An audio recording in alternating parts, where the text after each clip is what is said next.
labai pavykęs, man atrodo. Publika nerealiai susirinko. Kalisto Brothers Hebra labai pasistengė, surinko tikrai fainą publiką žmonių. Labai gražų žmonės, labai linksmi, labai visi tokie pašėlė. Buvo labai fainai iš viso. Ir Kaune pati geriausia vieta apskritai būti.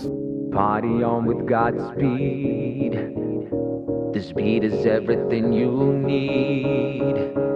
Leave the fear behind. Scream so loud you feel alive. Take my lead, don't hesitate. Next second will be too late. This is Godspeed. This is everything you'll ever need. Party on with Godspeed. This beat is everything you need. Leave the fear behind.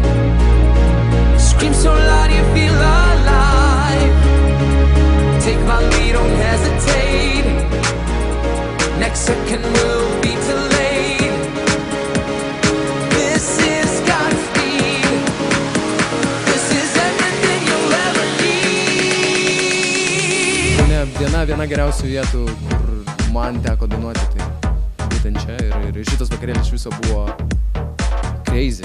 Ant baro, kai teko dainuoti, kažką tai visiškai jo, smagi hebra. O hebrai, kurie organizavo šitą renginį, aš noriu palinkėti tokių pačių žmonių susirinkančių į vakarėlius, kuo daugiau judėti priekį, kilti organizavimo srity, kviestis gerus atlikėjus, žengti koją kojon su, kaip sakant, pačiais geriausiais ir būti pačiais geriausiais.